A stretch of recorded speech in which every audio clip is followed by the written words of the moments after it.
Welcome to lesson 1 of our John study. I know it's kind of a little weird way to put it because we already did a lesson that was on background information, and then this is lesson 1 when we start to get into the text. In preparation for today's lesson, I hope you read John chapter 1 verses 1 through 51. And the central verse I'd really like you to spend time reflecting on is John chapter 1 verses 3 through 5. It says in there, all things came into being through him, and without him not one thing came into being. What has come into being in him was life, and the life was the light of all people. The light shines in the darkness, and the darkness did not overcome it. Of course, I was reading the NRSV version, which is my standard version that I use especially for study. So I'd like to share a story. I know I've shared this at different times through sermons and other mediums, but I do like to camp and hike when I get an opportunity. And when you're camping, you cannot underestimate the importance of light. Whether it's your fire that provides you light and heat and security at night, or whether it's a flashlight just so you can see what's going on. A few years ago, I went camping with a friend on the Appalachian Trail, and we camp with very little gear, usually building a shelter if we need one, or sleeping out under the stars. So we went out late winter for 3 nights of camping and hiking. And the first 2 nights went well, but the third night, it rained. And being that it was our last night out, and it was freezing cold, we decided, stupidly, to not put up any shelter. And we got to about 2 o'clock in the morning when it was starting to drizzle, and realized that we needed to hike out. Well, because we did more minimalist style, we didn't have much but a small key chain light to see the map by. So luckily for us, while it was raining that night, it was one of those weird rains where you were very overcast skies, of course, because it's pouring rain, but it had kind of an odd light to it. So obviously the moon was probably out bright and just kind of illuminating the clouds. So everything had this yellow-gray light appearance.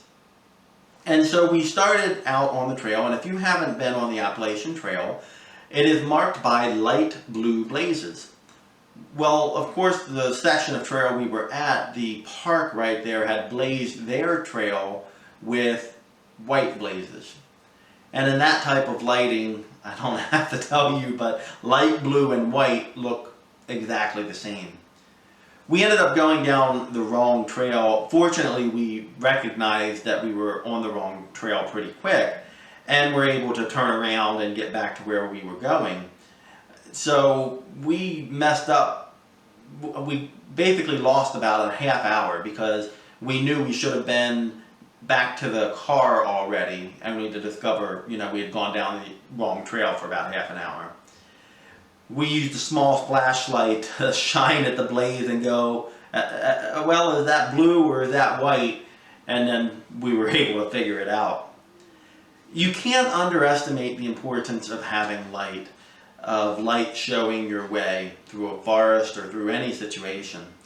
The beginning of the Gospel of John, John describes Jesus as light, coming and shining through darkness. And the way this works is he uses actually light in the present tense. Okay? So he's talking about light actively shining in that moment.